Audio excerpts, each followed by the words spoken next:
pleasure to start this auspicious occasion by heartily welcoming everyone. I heartily welcome our resource person, respected HOD, faculty members, and my dear students. Today, we all gathered here for the webinar on career opportunities in data science. And today's session will be delivered by the expert, Mr. Arunkumar Sammandhan, Data Science Team Lead, Shell India Market Private Limited, Chennai. So, I hope that today's session will be very useful as well as very informative. At the end of the session, you are going to explore something new regarding the data science. So with this, I welcome all of you for the today webinar.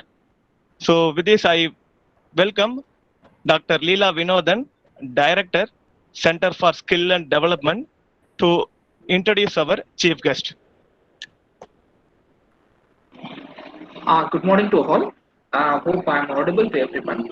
And I take this opportunity to welcome you all for this particular guest lecture on career opportunities in data science. So, our resource person Arunkumar Sammandhan have a wide experience in this particular field, nearly around 12 years, and he is associated with the Shell for 5+ years.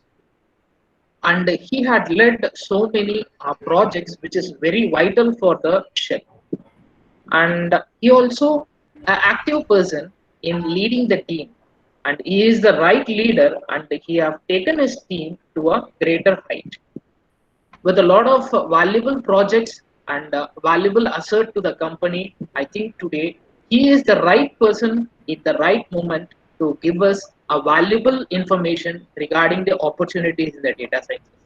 I think I welcome Arunkumar Sammandhan to enlighten our students with the important details regarding the data science. Uh,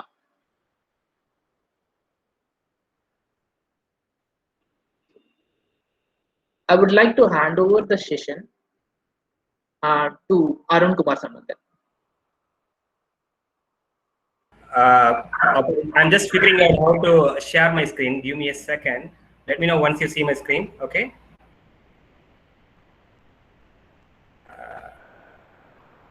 Who wants to share currency?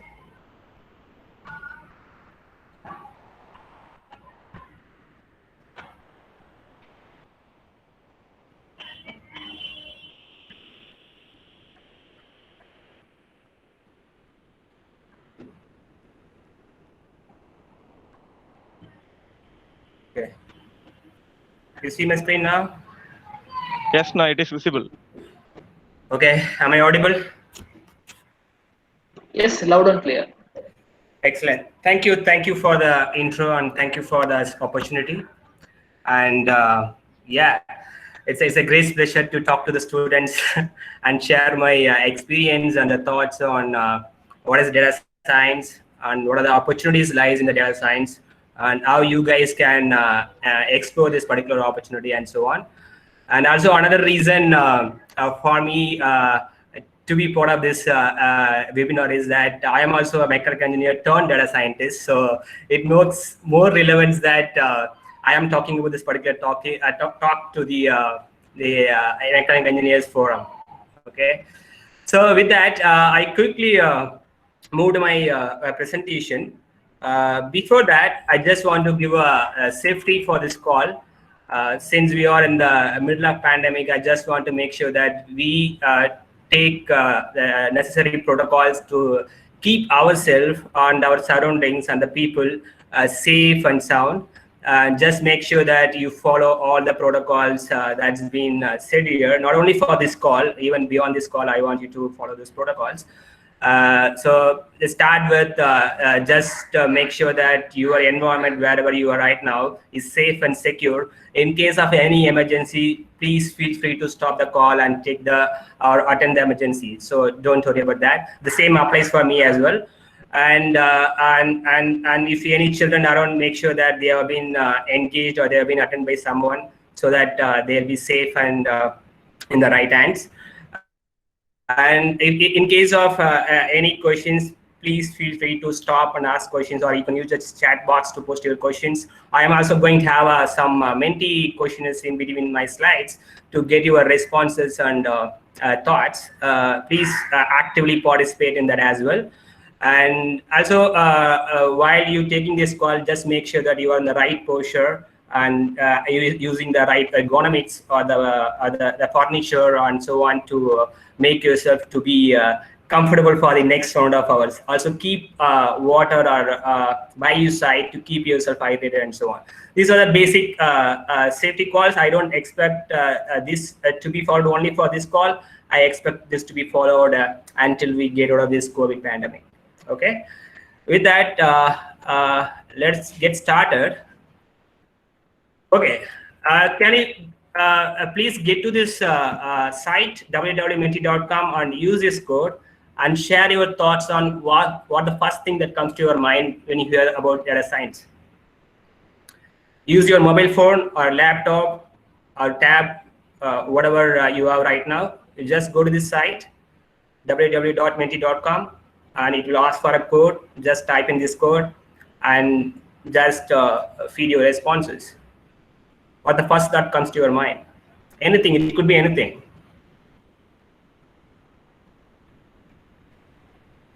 Let me know if you have any challenges. Are you able to get in? Anyone respond, please?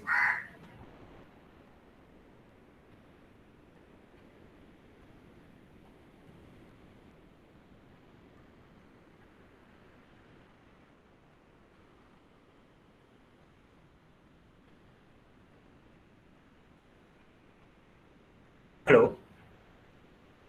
Yes, it is going to the Menti, and it asks the question like first thing that comes to your mind when you hear about data science. Yeah, can you type in your responses? Yeah, Yes, I just yes. want to know what's your understanding before me giving me the detailed explanation of what is data science. It could be anything, whatever your understanding. You can write it in a single sentence or a single word, or just whatever comes to your mind, you just share your thoughts. Collection of data, that's great. Numbers, values, data, wow, great.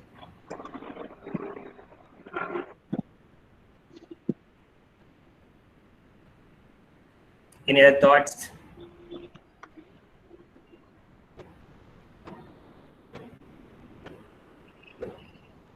Data crunching, okay. Numbers, okay. How to make it usable? Oh, that's great.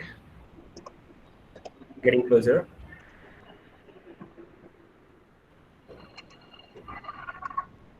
Let me give 5 more seconds.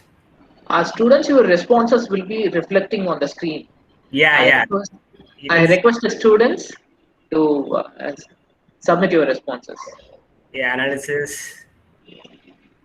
Yeah, collection of data is the major response so far. Analysis, data bank, experience, available data. Okay, just 2 more seconds.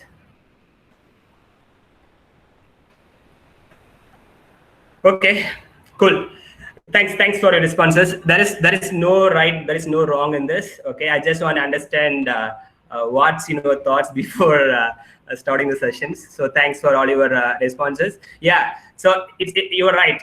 It's a collection of data, and it talks about numbers, number crunching, or playing with the numbers, or making some value out of the data. So whatever you said is correct. It's a combination of all of that. But we will discuss in detail what exactly the definition of data science, what other things will come under data science, and so on. But whatever you said is also part of the data science. Okay, let's move on. So this is a quick intro about me. Already intro has been given. I just want to quickly talk about my journey. As I said, I am a mechanical engineer turned data scientist. I did my mechanical engineering from Government Engineering College, Salem. Then I joined as an industrial engineering engineer in tractors and farm equipment. That's something you guys are aware of. It's one of the leading tractor manufacturing company in India. And there I was responsible for more of assembly line balancing or new product introduction and improving the process and introducing the new process, and doing a more of a work time study analysis, something that you guys have studied in operation research subject and so on. So those were the things I was doing there. Then I decided to do my master's. Then I cracked GAT, so not GAT, sorry, GATE. Then applied for all the premier institution in India, IIT Madras or IIT Kanpur or IISc Bangalore. Then unfortunately or fortunately, I got a seat in IIT Madras for doing my Master of Science by Research in Operation Management. This is something I was not aware when I applied for the Masters. I was thinking to do either a Master of Engineering or Master of Technology, but I ended up doing the Master of Science. And even I'm not sure you guys are aware of this particular course. Even I want to talk a little bit about this particular course. Even if you guys want to do a PhD or get into academics, I think this is the right course you can go for, because this gives you more of a preliminary platform for you to understand how the research environment would be, what the demands of research and so on. This is an excellent course, especially if you want to get into academics or if you want to do if you have idea of doing a PhD. And of course, you have an opportunity to get into industry as well. That doesn't mean that it's not suitable for the industry. But yeah, but this is very suitable for people who really want to do research and so on. Okay, and then I got into a Caterpillar, and you know the Caterpillar, right? It manufactures heavy machines like tractors, JCB like machines, and so on. And there I was information analyst. I joined. It's called information analytics in that particular. In the particular domain, but it's also more of a data science team actually. So I used to do a lot of data science projects. Especially, I am responsible for doing the project, which is monitoring the health of the machines from the remote location and so on. Then I joined a Shell as a data scientist, and then currently I am a data science team lead. I have 6 to 7 data scientists reporting to me, and they're responsible for trading and supply business data science services. So there are different businesses in Shell, and trading and supply is one of the businesses, and I am taking care of all data science services related to that. Okay, that's a quick journey about me. And another mentee, can I go to the same site and just give me your responses? Why did you join engineering? I assume that the people who are on the call are from engineering background. It could be any engineering. Just go to the site again and use the same code. I think if you already logged in, you don't need to enter the code again. And just give your responses. Had a passion in engineering, cool. Parent choice, okay. By the way, there is no right or wrong in any of these questions, okay. It's it's feel free to answer.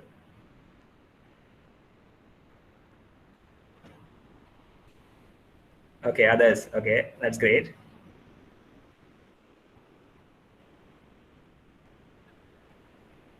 Had a passion for engineering, okay.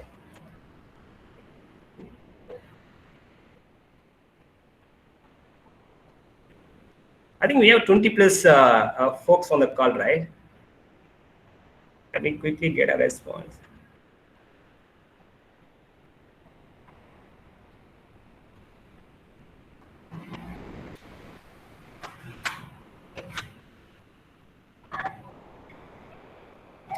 Okay.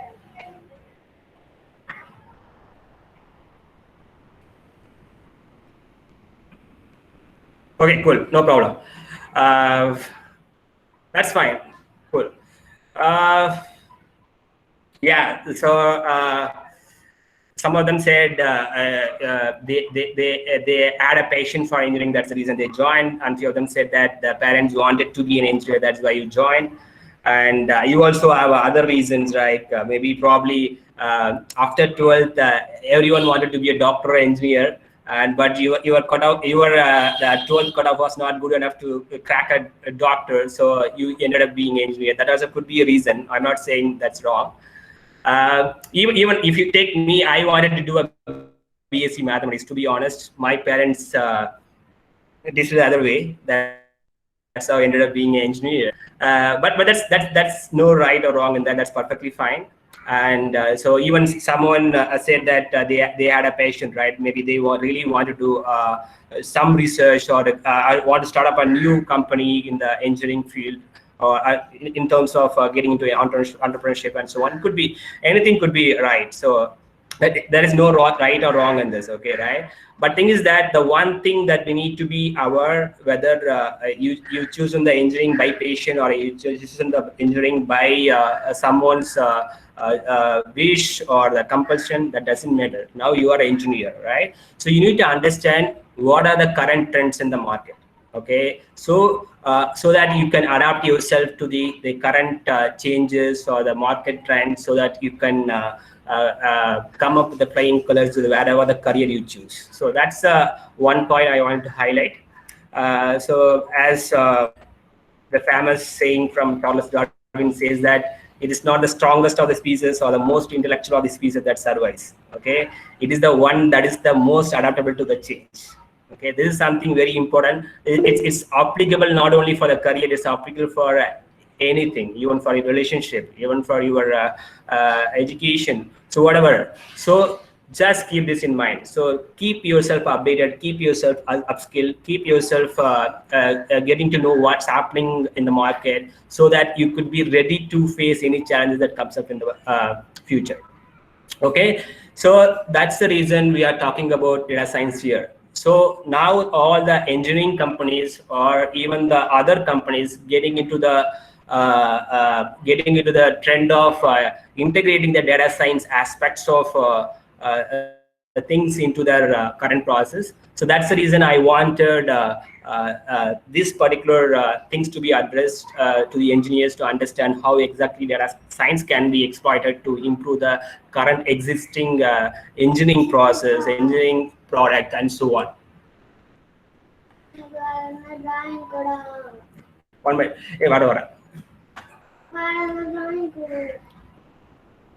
Again, another questions. Can you guys quickly get into a Menti and tell me which field data science falls under?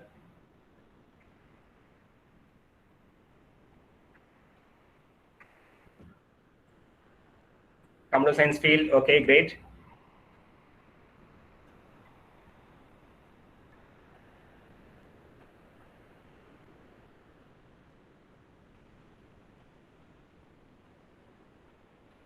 One word for mathematics. Okay.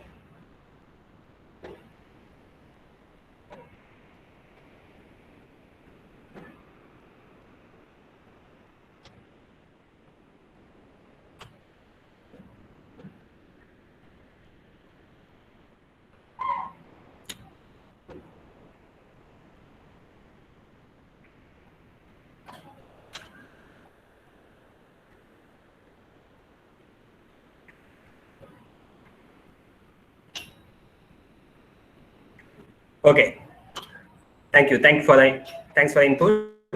Let's quickly get into what is data science, whether it's a computer science field or a mathematics field. Let's figure that out. It's a combination or confluence of three areas. That's a computer science, mathematics or statistics, and the specific domain knowledge. So in this case, the domain expertise, I mean that it could be engineering, or it could be a finance, it could be a marketing, or it could be anything in which you want to apply your data science skills. So that's what we mean by the special domain knowledge. And math and statistics are very self-explanatory. You know that what exactly the expectation or what are the things we cover in the math and statistics. It's like the basic statistics, the probability theory, or machine learning algorithms, and so on.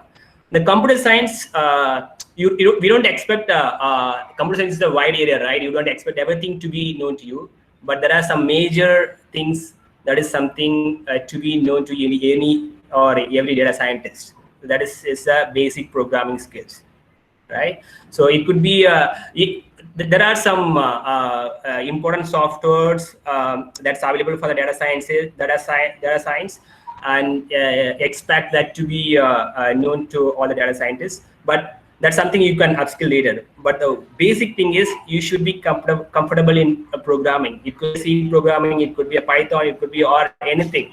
If you have a comfort in the programming, then data science is just a cakewalk for you guys.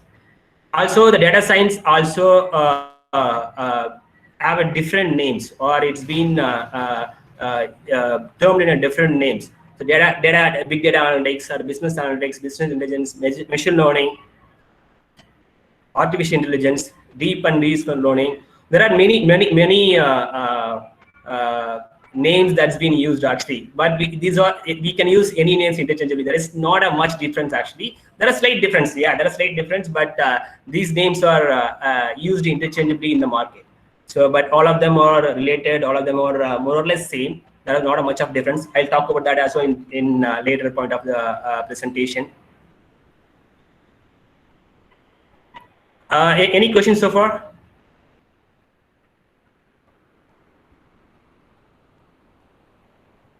Okay. So I just want to explain this particular the process. It is called DIKY hierarchy. So in a data science domain or a data science process, this is the typical process that's followed actually. So we collect the data from various resources. It could be from the sensors, or it could be from the transactional data, or it could be from the other machine data. So we collect all the data. It could be qualitative data or quantitative data. So we collect all the data in a raw format. That's the very first step, or the first stage. So once we get the data, what we do is we connect all this data together, or we find the relationship between the data to figure out what exactly the context we can bring by connecting these data together. So that's what we mean by the information stage. So the data science plays a crucial role in this particular stage, that's the information. Okay, and also we figure out what are the key factors that are influencing your decisions. For example, if you want to make a decision, okay, what is the fuel consumption of a particular product that you are going to manufacture? That could be different factors that could influence that, right? So it could be your weight of the vehicle, or it could be the structural aspect of your vehicle, and so on. So we need to figure out those important factors, or the variables that influencing your target variable or influencing your final decision, all figured out in this particular stage. So once we have the understanding of the variables and understanding of the data and the relation between the data, then we move to the next stage. So this is where what we do is we build a multiple models, we build a statistical models, we build a machine learning models, and we build all kind of we use all kind of techniques to understand the underlying pattern in the data, or we try to extract more information from the data. So in other words, we say that we torture the data until it confesses the truth. So that's we say it in a jovial way actually. So we try to get as much information out of the data. So that's the stage this particular that's what this particular stage explains. Then once we have the more information on the knowledge, what we do is you make use of that knowledge. You apply that knowledge in actions. You make additions. You make principles. You make a policy, or you make what can I say, the bureaucratic decisions, whatever it is. So everything is based on this particular knowledge. The knowledge is derived from the information. Information is derived from the data. So that's the typical process that's followed in any data science problem, use case, or the context. Okay. And okay, let me ask another questions. Then why data science? So we can use any other methodology, right? We can use the typical Six Sigma methodology, the DMAT methodology, or we can use some other methodology to understand to solve the business problem, right? But why data science? Because one minute. Hey. So sorry. So the thing is that the data is called a new oil. So this is a term that's been used in the market. So why it's called a new oil? Because you know, right, crude oil, right? Crude oil is the one which defines the economy of the most of the countries, or which defines the inflation of the market, which defines the price fluctuation of the market. So similarly, the data is something like a oil. So, but it's not useful in the raw format. Crude oil in its raw form is not useful. What we need to do is we need to refine the crude oil to get the final product, like your gas oil, gasoline, petrol, or kerosene, naphtha, bitumen, whatever it is. So you need to refine the product, then only you get a final product, and that can be used by the various class of business or the consumers. Similarly, the data in the raw format is not useful. You need to collect the data, you need to cleanse the data, you need to transform the data, and you need to create a value out of the data. Then only it's useful for the business, it's useful for the companies, it's useful for the individuals. So that's the way the market is moving right now. They even coined a term called the data economy. So the most of the companies started investing in data science, or you can say the artificial intelligence or the machine learning, to make more and more value out of it. Okay, and as I said, another reason is that to create value out of the tons and tons of data that get generated each and every day. It's get generated by the enterprises, it get generated by the companies, it get generated by the individual and me as well.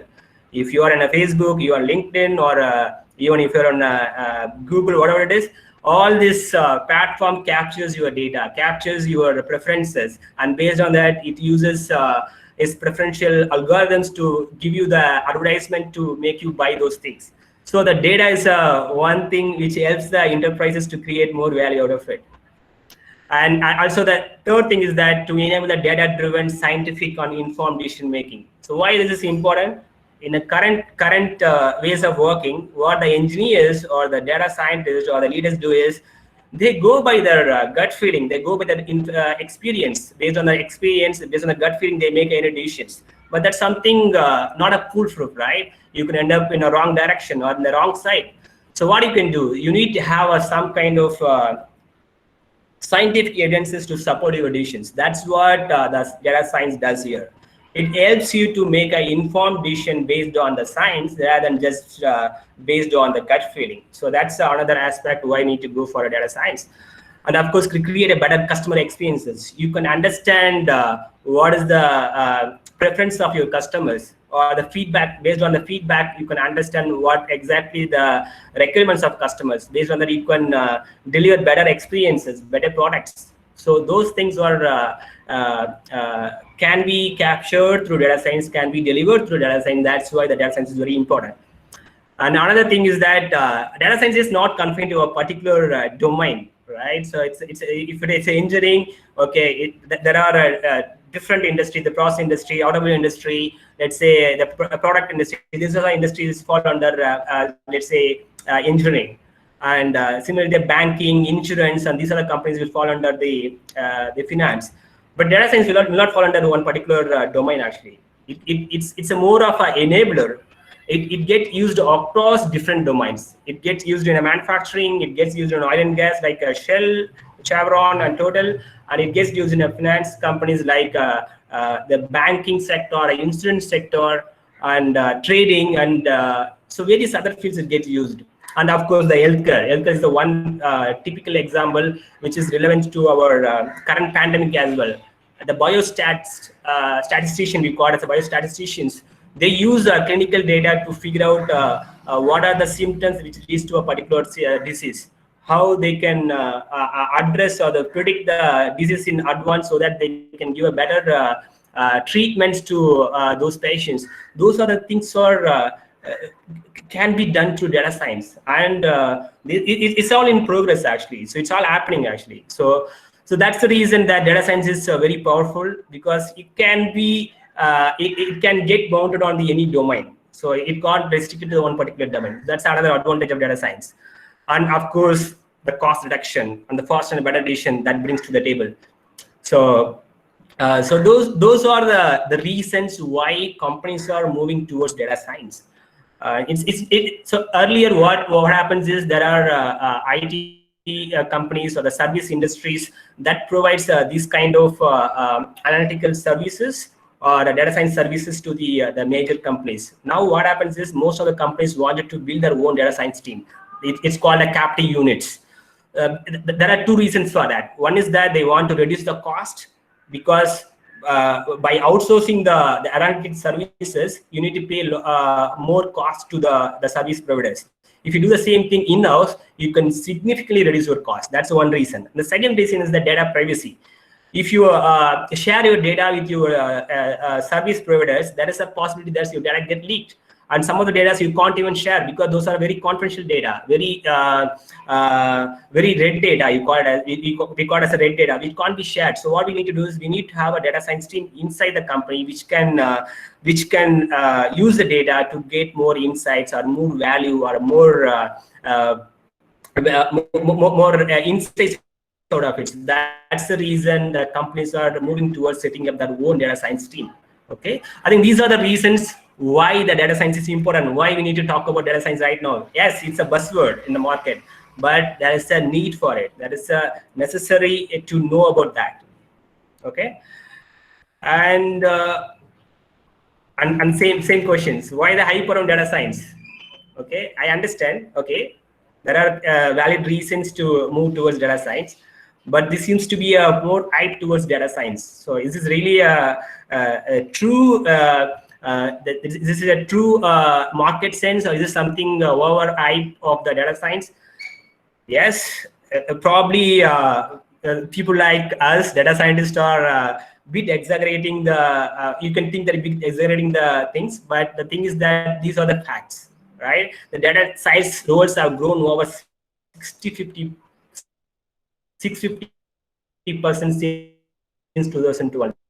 This is our data of the Gartner reports. Okay, and IBM predicted that demand of data science will increase by 28% by every year. That means there is a more demand for data science and less supply. So there is a high chance that if you develop a skills along with your domain expertise, you can get into a data science, you can grow in the career, and you can make a better career opportunities out of it, or you can enrich your career further and further. That's the point I want to make here. And also, as I said, data science gives you a career flexibility.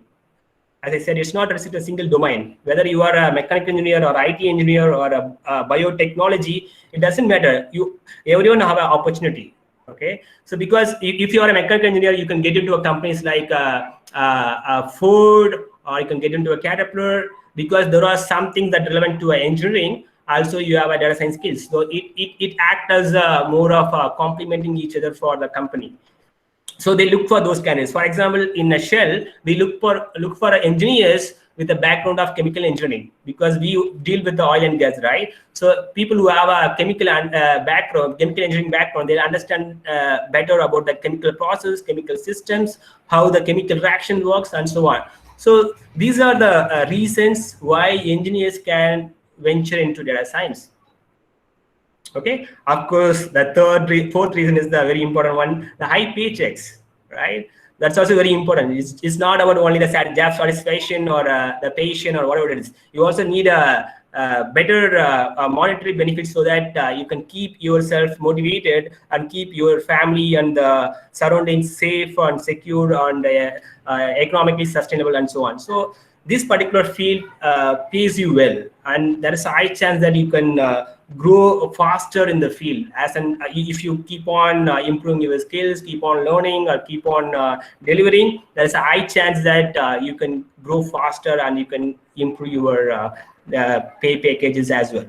And of course, it gives you a job security, because there is a more demand than the supply. If there is a more demand than the supply, there is no chance that you will be losing your job, or you will be kicked out of the job. There is no way that's going to happen in the another 10 to 15 years, because that's my prediction that it will last. And also, there is a different positions or abundance of positions in the data science, right from the data engineer, data analyst, data scientist, ML engineer, or deep learning specialist, or there is, if you name it, there are some many roles being created. So it's a very less saturated compared to the other sector. Even the IT sector, you will have a very defined roles like a developer, tester, or team lead, or so on. But here you have a wide variety of roles. Even it's get expanding day by day, as and when the new fields are get added, something like deep learning or deep reinforcement learning. There are a lot of new fields get added to the data science. That means there are new roles get recreated. So that means that you have a lot more opportunity to explore or experiment or join those positions. So these are the reason why we should look data science as one of the alternative.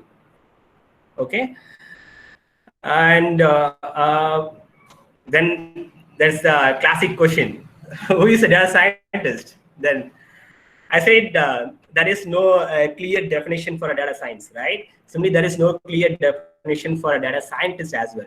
So in a data science community, this is the definition we use often. Okay, data scientist is someone who is better at statistics than a programmer and better at programming than a statistician. That means it is an intersection area between the programmer and the statistician. Okay, so that's what we want to understand here. So it's not it's not only a role of a statistician. It's not a role of only a computer scientist or a programmer. It's a mix of different fields together. It has a mathematical aspect or the statistical aspect. It also needs some level of programming skills. Also, it definitely need a domain knowledge. If you are in an engineering company, you need to know the engineering domain knowledge of the particular company. If you're on finance, you need to know the financial aspect of the particular domain that you are in. Okay, if you're in a retail, you need to know how the customer experiences works. What is the marketing strategies? How to do a campaigning? How to do a pricing? So those are things you need to know.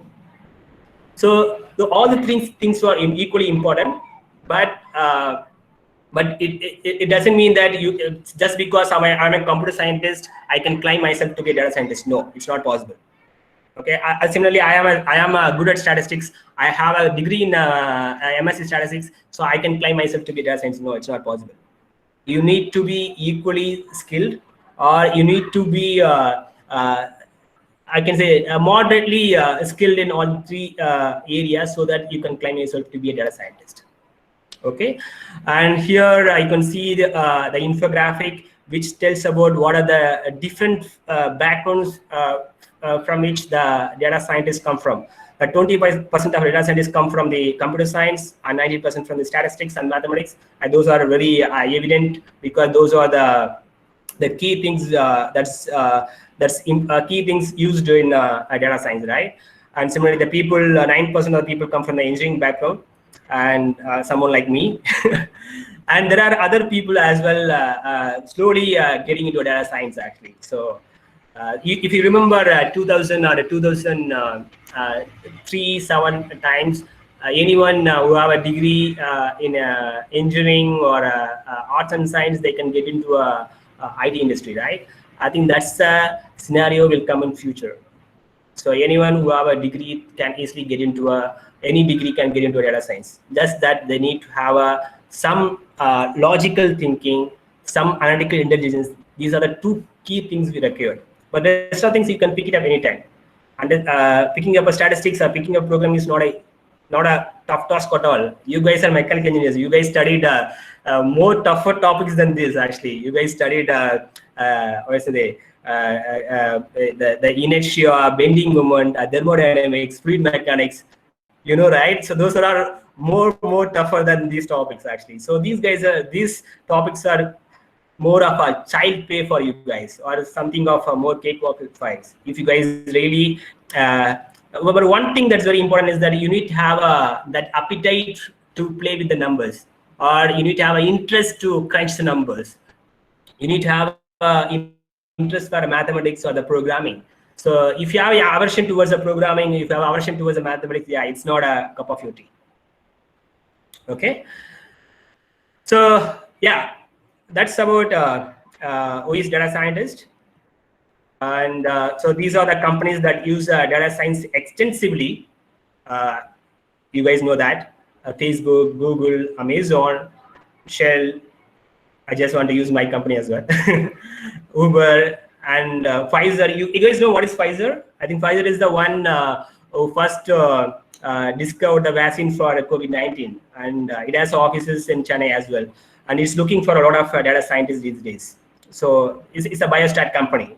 They do a lot of clinical trials and research, and they use those data to understand the patterns or the reasons or the symptoms for the disease and so on.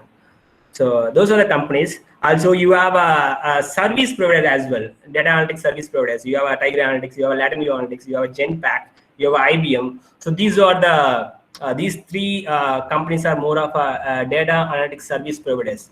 They take a project from any industry.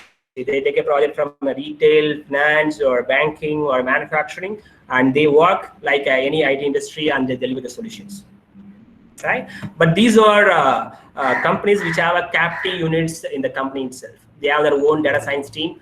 They use the data, they develop the solution, they implement the solution. Okay. That's about that. Let me quickly get into a data science journey. So before that, any questions in the chat box or from anyone?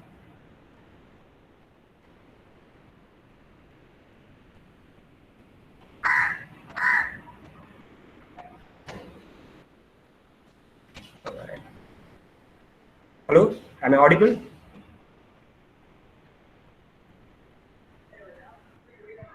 Yes, sir. Okay. Any questions from anyone so far?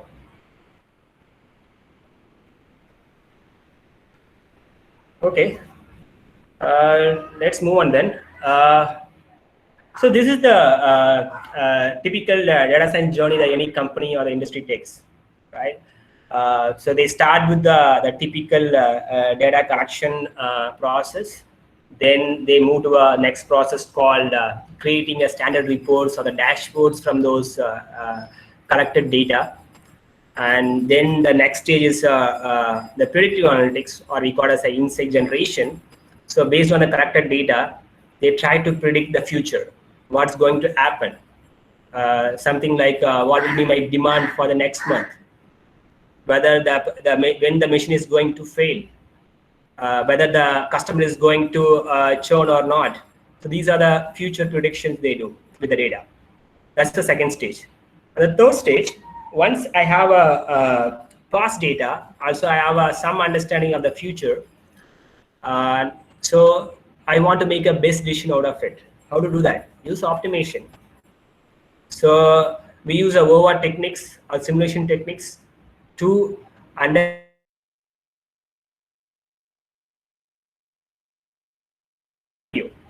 or if you change a particular state or particular condition, how the solution will differ. So those things will get explored in prescriptive analytics, or we can call it a foresight generation. There's one more thing called the right side or the cognitive analytics. That's not in the picture. So that's a particular stage talks about all the advanced trending areas right now. That's artificial intelligence or deep and reinforcement learning, and all those things will come in that particular stage. So where they try to mimic the human brain, the system that thinks like a human, that act like a human. So that's the stage we call as a cognitive analytics. Okay, these are the typical journey that any company takes to mature in the analytics or the data science field. Also, just to give you the few examples of the use cases in each of these different analytics types, so that you can get a flavor of what are the different use cases get addressed in the in this particular areas. Okay. So the descriptive analytics use cases. So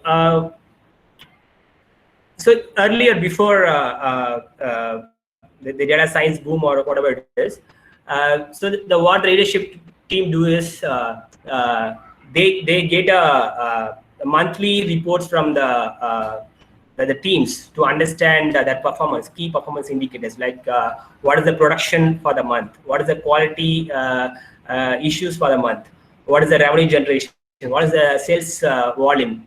So they get all this information in a form of a dashboard or in a form of a standard report, so that they can quickly understand where we are right now, where we are going, and what is the direction in which we are going. It's called a management information system, right? So these are the reports that get generated based on the data that get collected in the various teams or the various fields and so on. The same thing, even we do it in the this particular phase of analytics. It's called a descriptive analytics. It just tells you what happened so far. Okay, that is based on your past data. You just collect the data, you cleanse the data, you transform the data, you just slice and dice the data into various graphs, visuals, or the charts, and you try to get more insights out of it. That's the stage, this particular stage. Okay. And then second is the loss gain visualization dashboard. This is something we have done in our Shell. If you know Shell, it's an oil and gas industry, right? So what it does is it exports the oil in the upstream and transfer that oil. That's oil means the crude oil to the refinery, and refines the crude oil and send it to the various markets. That's a typical process. So when we transport this crude oil from the source to the sink, that's from the exploration site to the refinery, it gets transported in various modes. It can get transported through pipes, road transport, or through ships in the sea. When you transport through ship, there is a chances that there is a chances that the oil get evaporated. There is a chances that the oil get stolen. There is a chance that the oil get mixed with the water. All the things can happen. It's possible. So what we do is the companies will make an agreement with the suppliers saying that yes, there is a natural loss that happening because of evaporation. Also, there are other losses also get observed. So let's agree to let's agree that in a contract, anything within this threshold limit of loss, we are okay, but if it goes beyond that particular threshold limit, we will charge you or we make a claim to you. So that's the kind of argument they make. So what we do is we track this loss and gain for each of the voyages.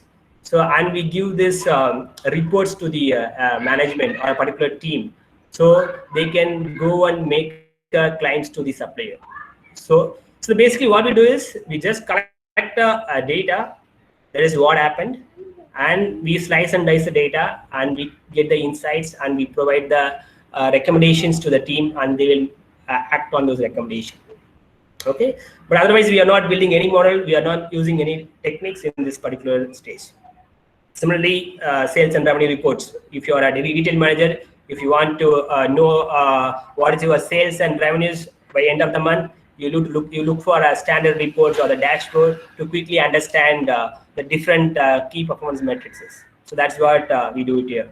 Similarly, the quality dashboard. If you are in a manufacturing setup, there is a team called incoming quality, right? They do measure quality of a product in a random manner, and they do figure out what is the parts per million defects and so on.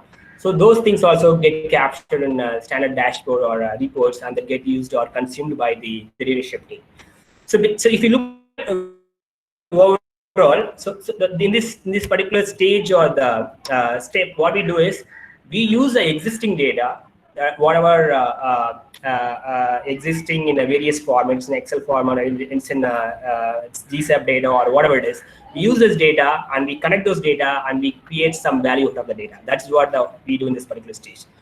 And what are the tools that we use for this particular use cases? Alteryx, it's a graphical user interface tool for doing a lot of data analytic work. So we use this Alteryx for data cleansing, data manipulation, or data transformation, and so on. And then once all the data cleansing activity is done, we push the cleanse data to the Power BI or the Dash or the Tableau. These are the different visualization softwares, or softwares are the tools. Power BI is a Microsoft tool, and Plotly Dash is the open source tool, Python-based open source tool, and the Tableau is again the proprietary tool which is used widely for the visualization and the dashboard creation. Okay, so this is about the descriptive analytics. Any questions in this? If not, then I move to the next one, the predictive analytics use cases.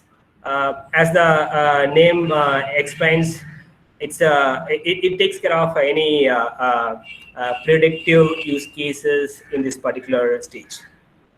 It can be anything. It could be a demand prediction, it could be a failure prediction, it could be predicting the customer churn, or predicting the bad debts, or it could be predicting the weather.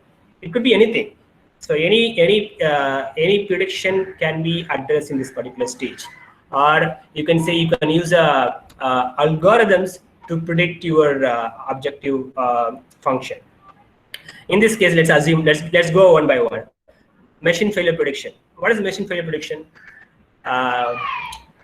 So you know Shell, right? You know Shell or Caterpillar. You take Caterpillar. Let's assume Caterpillar. Caterpillar have machines. It's heavy machines, right? And those machines are used in mining, construction, or forestry, or various other fields that get used. So what Caterpillar does is, the Caterpillar engines and all the equipments have sensors being fitted.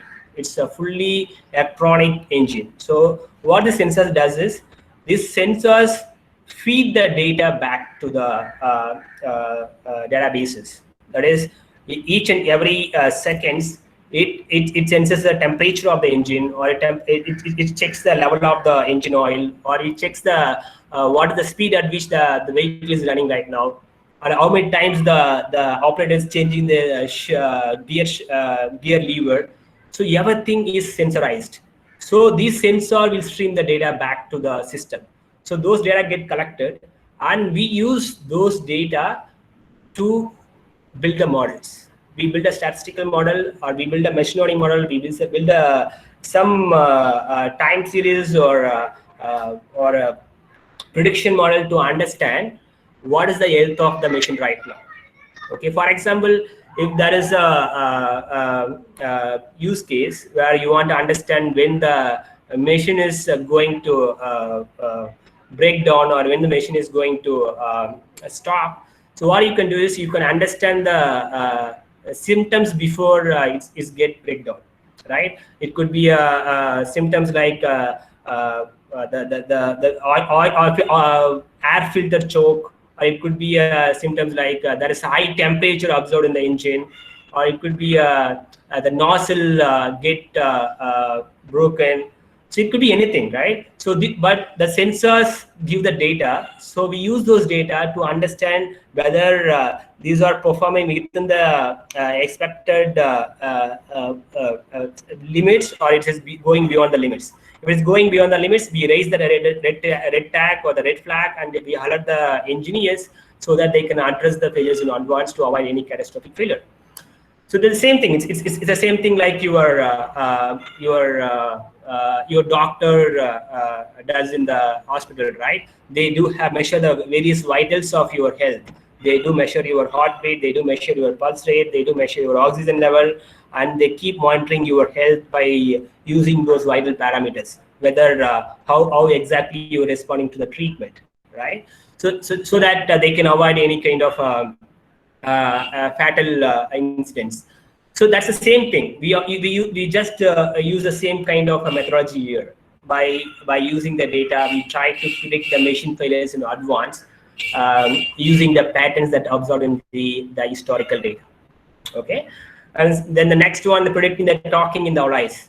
Similarly, if you are a material science, metallurgical engineer, or the material science field,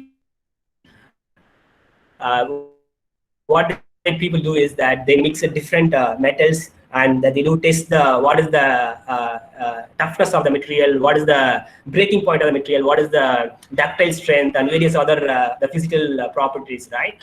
So what you need to do if you want to experiment with the different you can do a n number of combinations, right? The combination and permutation to understand when it's going to break. But it's really cost consuming, it's really a time consuming. So how you can do that? Based on the historical data of whatever the minimal data we have from the lab experiments, we can use the data to predict with this particular percentage of mixing this particular metal and this particular metal, this could be the breaking point.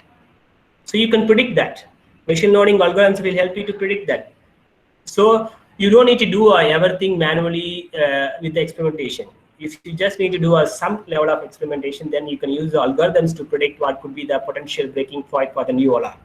So those are things you can do. And predicting the choice. So this is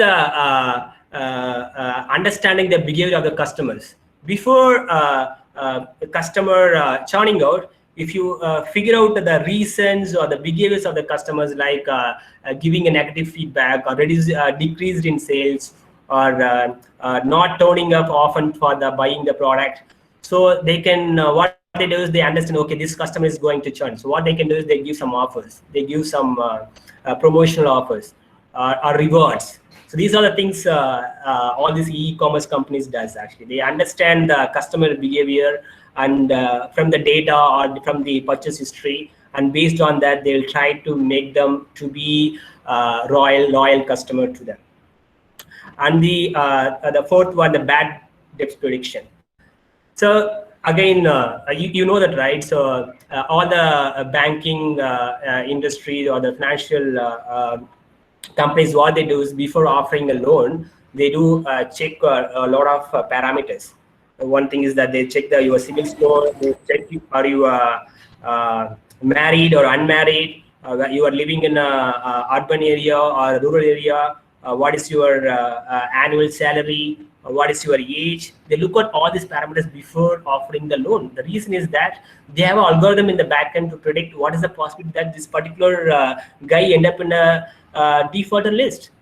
That's what they do. There are algorithms in place to understand whether to offer a loan or not. There's a probability which tell you whether to offer a loan or not. So that's how the algorithms or the predictive modeling being used in the industry. Okay. Of course, the tools used for building the predictive models are again the Alteryx, the Python, and there is another tool called RStudio, which is widely used for data science solution development in the market. And let me go to the third one. That's prescriptive analytics use case. This is something my favorite, because I come from the optimization background. I did my master's in optimization and operation research. So this is my bread and butter. In these things, what we do is that we know the past historical data. We also know what's going to happen in the future. Knowing these two information, what the best decision we can take at this point of time. Those things can be addressed by this particular analytic stage. So these are the different use cases I'm going to talk about. The maintenance schedule optimization. If you take any industry, or it's automobile industry or oil and gas or any process industry, you know that the assets needs to go for a maintenance in a frequent manner. It could be a monthly maintenance, or it could be a quarterly maintenance. It could go for a yearly maintenance. Sometimes it go for a turnaround. Turnaround means they just stop all the operations and they carry out all the maintenance activities. Okay, so to plan those maintenance activities, we need to have a proper schedule so that you can wisely use your resources, because you will have a different resources, right? That could be a plumber, that could be a carpenter, that could be a different other workers who perform different activities. So and most of the times these workers are hired as a contractual staffs, or these being given as a contract to the other companies. So what we need to do is you need to know the proper plan in place before carrying out these activities, so that you can minimize your overall cost or underutilizing of the resources. So those can be done using this optimization techniques. So you need to have a clear objective. Objective is nothing but minimizing the overall cost, and you will have a different constraint like there are only 2 carpenters available, only 2 plumbers are available, and this is the time on which you need a plumbers to work on this particular area, and this is the time on which this particular worker to work on this particular platform. So you will have all kind of constraints. Those constraints will be converted into a mathematical form, and once we solve the problem, this will give you the final best schedule for your maintenance plan. And similarly, the blending optimization, that's another classical example. I worked on few blending optimization problems. So what we do is we have a blending hubs in Singapore, London, and Netherlands, and so on. So what happens is, once you get let's say the different crudes, once you get a different crudes, the crudes are not of the same properties. Each crude will have a different quality parameters with respect to specific gravity, density, on the RON, MON, octane number. So based on the different parameters, each of the quality of the crudes will vary. So what we need to do is we need to mix these crudes in a way that we can deliver the blended crude to the customer. So based on his quality requirements. So how do we do that? Again, we use optimization techniques. Again, we will have a cost of each of these crudes and the quality parameters of this crude, and we set up a mathematical form by keeping the objective function as reducing the overall cost or increasing the margin, and the constraint could be that meeting the expected quality parameters of the customers. So then once you solve the problem, then you get a final blending ratios. Okay, blend crude A should be mixed with 20%, and crude B should be mixed with 30%, and crude C should be mixed with 50%. If you mix these crudes in this ratio, you can get the final blend with the record quality parameters at the reduced cost.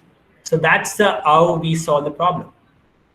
Okay, and the third one, the fleet optimization. That's again an interesting problem. Let's say you have fleet desk. I mean that there is a team which takes care of scheduling the vessels from transporting fuels through vessels from Gulf region or from US to the various parts of the country or to the east, right? Similarly, you have another desk, that's a fuel desk, that takes care of transporting your finished products like gas oil, gasoline, or whatever it is. So the idea is how we can combine these two schedules, these two fleets together, or we can co-load these fleets together so that we can minimize the overall cost. That's again the optimization problem. So that's how. Sorry, any questions? Sorry.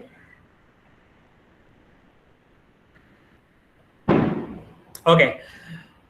So yeah, so the final objective is that how you can minimize your overall cost, or how you can minimize the number of your voyages, so that you can achieve better utilization of your vessels, or you can achieve better margin out of these functions. That's the idea. And the space planning optimization, this is in retail business. If you have a retail business, you need to know what is the what exactly the space utilization you can do, how you can maximize your how you can maximize your margins by utilizing the space. Because based on your customer footfall and the customer eyeball, you will have a different margins that get generated or revenue get generated. So how you can place your product in a way that you can maximize your revenue by optimizing your space. Those are the problems get addressed in the optimization as well. So what are the tools we use for this? We use a MATLAB, again we use a Python, and we use the IBM Cplex Studio. This is a specific software used for optimization. And third thing, again very interesting one, the cognitive analytics. This is more, so cognitive is nothing but we mimic the human brain, or we make the algorithm to think like a human or to act like a human. So that's what it's called cognitive analytics, or it's called artificial intelligence. So you have intelligence, that means a human intelligence. You artificially create a brain or intelligence, that's called artificial intelligence. So some of the examples or use cases, if you look at the automated document classification, let's assume there is a team which sits in let's say any domain, and they get different documents. They get a report, they get a legal document, they get a contractual document, they get the quality document or quality standards, whatever it is. But they get tons and tons of these data, tons and tons of these reports or documents. But they need to classify these documents in a way that it could be easy for the retrieval, it could be easy for usage and so on. But manually doing this particular task is very mundane and very Herculean. It's not easy. So what we need to do, we need to come up with an algorithm which can understand the contents in the documents and automatically classify which particular folder it's supposed to go, or which particular category this particular document falls under. So that's what we do in this particular stage, or particular analytics space. So we build the algorithm and we use some text analytics or text mining algorithms to understand the contents in the document, and based on that, we will automatically allow the algorithm to classify the documents. And the second one is automated report narratives. Okay, and you know that whenever you create a chart or visuals or the graphs, you add your insights from the visuals or the graphs, saying that okay, sales has increased by 10% or quality has decreased by so and so. So these are the something you write manually, right? But there are algorithms that's available which can automatically write narratives for you, or you can just customize those packages or the algorithms in a way that can be suitable for your narratives. So those things are highly available. So it gives it saves lots and lots of man hours and lots and lots of mundane activity that's going on in the various functions right now. The third thing is the automated data cleansing. It's not only so that's a very interesting part. So the data science not only uses the data, it also cleanses the data. For example, when you get a data, all the data is not 100% good or 100% perfect. You will have a lot of noise in the data. The data is nothing but 80% of pattern and 20% noise. Or it could be a different combination, but you can't see any data without noise. So noise, I mean that there is a null value, there is a missing value, there is a manual errors, there could be different other reasons your data is not up to the mark. So what we do is we also have some algorithms, or we can write an algorithm using various data science techniques and figure out how you can fix those data quality errors in the data. How you can fix those defects. Those can be done using this particular cognitive analytics. And the last but not least, the automated vehicle. Even the Elon Musk is promising to provide the automated self-driving vehicle, right? Those are all purely based on the cognitive analytics. It's using the techniques called deep or the reinforcement learning. It's called the machine teaching. They teach the machines to behave like a human. So those are the things also falls under this particular space. So what are the tools again used in this space? Bonsai is again a Microsoft-based deep or reinforcement learning tool, and Python also can be used. Python is a widely used tool. That's the reason I always encourage people to learn Python or get some decent programming skill in the Python so that they can quickly equip themselves to ready for the data science. And the RStudio also can be used for building these solutions. So those are the four different analytics we use in the analytics journey or data science journey. And also I share different use cases. Any questions, please raise your hand or post a question. And the final slide, we are almost close to end. So the final questions. So yeah, it's great. It looks interesting. Yeah, it looks very exciting. So how I can become a data scientist, or how to become a data scientist? That's a question that's been in your mind right now, right?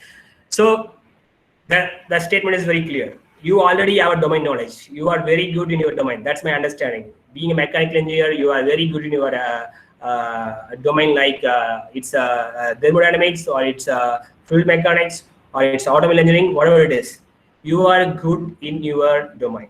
So what you need to do is you need to pick up additional skills like programming in any one of the data science language. I personally suggest or encourage Python. Also brush up your statistical skills or statistical knowledge. So if you do that, also do some kind of do some problem solving. I mean that there are some websites which provides the data science use cases or the hackathons or conducts competitions. You can enroll yourself and see how exactly you are able to logically think and solve those problems. That gives you a confidence to groom your skills in this particular space. And these are the resources you can use to enhance your skills. For analytical basic, you can visit Analytics Vidya. It gives you a complete understanding of statistics and mathematics, and how to use those statistical skills to solve the business problems or the business use cases and so on. And to understand the math basics, I think this is something you guys are already aware, I guess. The Khan Academy, it's again interesting platform to understand any math basics or the math concept and so on. And I strongly recommend this particular course. Among all the resources, I strongly recommend Analytics Edge course. If you really interested or really want to know what exactly data science, or want to get the feel of data science, or gets your hands dirty, please enroll for this course. This is a free course. It's offered by MIT. You know MIT, right? US MIT, not our MIT. So this course gives you a comprehensive understanding of how data can be collected, cleansed, and models can be developed using those data to get some value out of it. But one thing is that they use R to explain the concept, but it's a very good course to get a complete understanding or how exactly the data science works, how exactly we solve the problem using data science tools. And again, there are some other courses you can find in the Coursera. And as I said, for use cases and the stories and the hackathons, you can visit this particular site, www.kaggle.com. It's a analytical. It is a platform in which conducts the analytical competitions or the hackathons to enable the data scientists to collaborate, develop solutions, as well as to enhance their skills. So these are the things you can do to become a data scientist if at all you are interested. Okay, I think I stop here. Any questions and answers, or any clarification you need, please. Thank you, Shri Arunkumar. I am Jay Segan from Petroleum Engineering Department. Yeah, yes, sir. Thank you. Excellent webinar. You have covered everything, even of my interest also regarding petroleum transportation and the pipeline losses and everything. Actually, petroleum industry involves a lot of challenges. It involves a lot of money, a lot of time, everything. Correct. Data science is very, very, very important for the decision making in each and every part. Whether the place is desirable for drilling, whether we have to drill that well, we have to complete that well, whether that well is economically well for development, whether the oil quality, what is the potential of the well. Data science is very, very important. Yes. Actually, I wanted to know what are the softwares required so that our people can enter into the data science. In all the, there are a lot of industries, because petroleum industries are limited and they are taking limited people. Petroleum industry, they are not only taking petroleum engineers, they are taking all other people also. Yep. So the petroleum engineering, what they were studying is very, very limited. So they have to switch over to data sciences and for interpretations. And you people are doing a lot of interpretations and how to enhance the placement. That is our interest. Since you are, I understand you are a professor, so my suggestion is that include machine learning or optimization or any of these courses as LP courses in the curriculum. students' curriculum, so that they can get an exposure through the curriculum rather than learning on their own through the courses or the online platforms. So to be honest, I developed my interest in mathematics through my last year elective course I had in my engineering. I had operation research as one of my elective courses. I really love that course. I love mathematics right from my college days or school days. But that particular course was really high opening for me. So yeah. Sir, actually, I want to know what are the softwares, because you are doing a lot of interpretations, and then you are taking a lot of the other foreign fields also for interpretations and development. Yeah. What are the softwares is very much related to for that interpretation and deciding part? Yeah, Python. Python is the one software I always recommend. Oh. You can use Python for wide variety of analytics that I discussed about. You could have seen that I mentioned Python in all the analytical descriptive analytics or analytics or descriptive analytics. I strongly suggest Python. There are two reasons for it. One is it's an open source, and it's highly flexible, and it's quite easy. It's like a learning English. So Python is the one software I recommend for anyone who really want to venture into data science. Thank you very much, sir. Thank you, Mr. Arunkumar. Excellent presentation. Yeah, God thank bless you. Thank you. Yeah.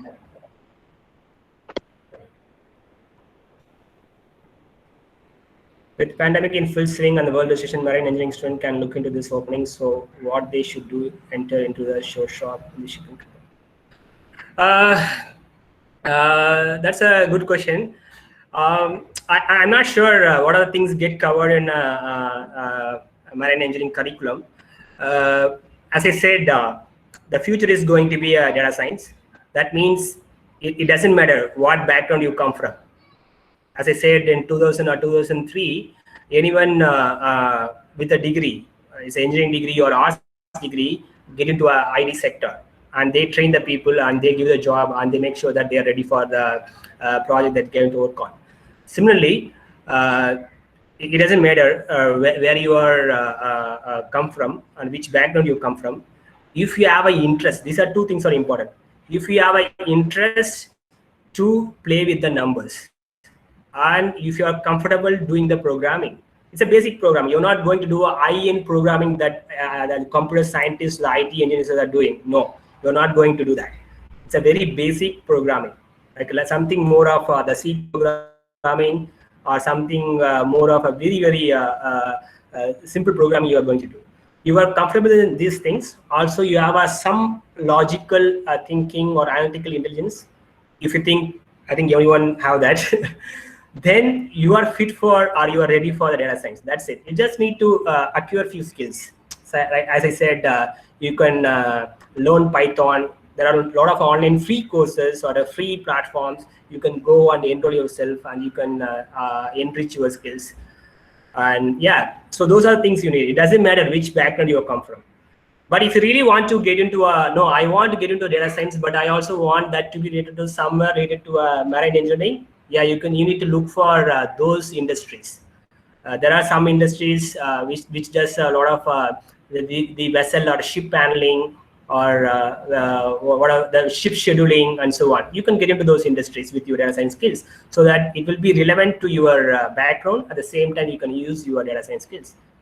Yeah, I'm not aware of those industries, but there are.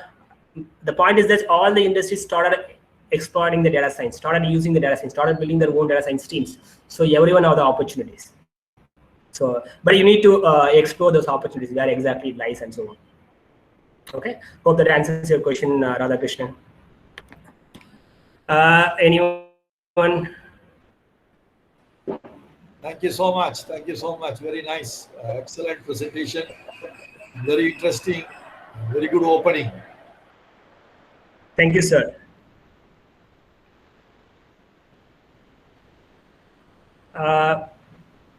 Any other question from anyone?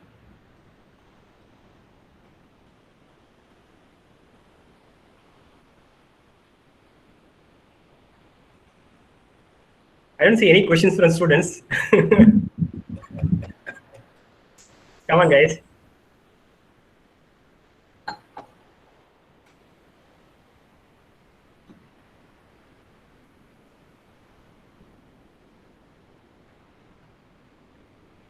Nanashakaran, you have any questions? I think students they might be thinking about the opportunities, and I think they started now itself thinking about how they can get into this particular field.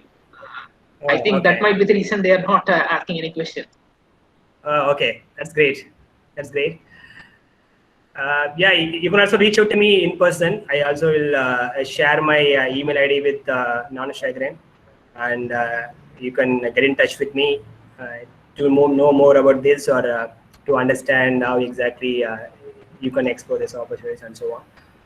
But yeah, so the idea is that I just want to stay grounded, not go detail into different techniques, regression, other way clustering. There are different types of techniques we use. I don't want to get into that.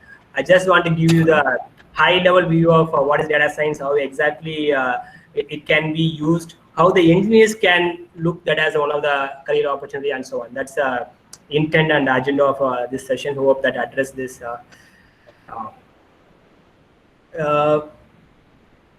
If Any other questions? Yes. From student side, any other questions?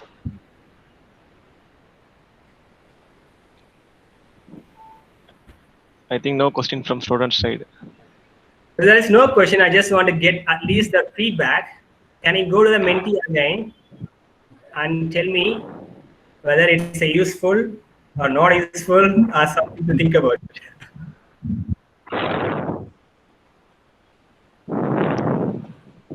It's anonymous survey, by the way. No one's going to know.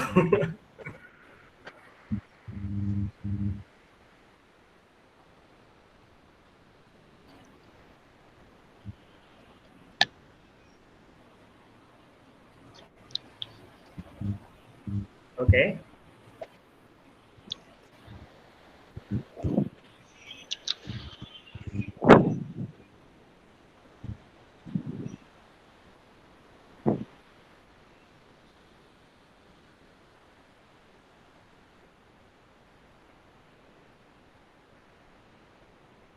Useful, sir. Very useful. Okay. Yeah, thank you, sir. I think some students have joined later, so they are not able to log in into menti.com. No problem. That's fine. That's fine. Cool. Thank you, Na. So I invite Dr. Leela Vinodhan sir to address the vote of thanks. So I hope that participants had a wonderful session. I think Arunkumar Sammandhan have given the overall picture about the data science and what are all the opportunities for the engineers and whoever it may be. I think I would like to mention a point that even a medical shop person, he know what kind of a medicine or a drugs he have, but only the doctor knows what kind of medicine should be taken for a particular disease. So I think this is where the core knowledge of mechanical engineer or electrical engineer or mining, petroleum, that comes into play. So that is where I think Arun Kumar Sammandhan also referred to. So your expertise will be utilized in the field of the data analytics. So your expertise will always be there. Still, you are a core person, but taken and utilized by the company in a different way. So in that way, I think the core knowledge is going to give you a lot of help, and then still you be a core engineer. So it doesn't mean that you are completely shifted into a different stream. It is not an IT thing and all, because here afterwards everything is data driven. Whatever you start from your mobile and whatever you use, everything is data driven. So I would like to thank our resource person Arun Kumar Sammandhan for enlightening and then giving an overall picture about the data analytics and the opportunities in that, and giving a hope for the student to start off with. And then he also shared his experience, how he transformed from mechanical engineer into a data analytics, and how you made a lot of important in the company what he is currently working in. And I take this opportunity to thank all the participants and our resource person and our management for having such kind of a session, and I hope that we will have such kind of session in the future also. Once again, I thank you all. Thank you, sir. thank you very much. Yeah, thank you very much.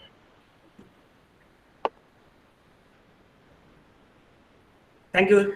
Take care. Stay safe. Bye bye. Thank you, Arunkumar, sir. Thank you very much. Thank you, sir. Thank you, sir. Thank you everyone. Thank you, Arunkumar Anna. Yeah, thank you. Thank you, Nada.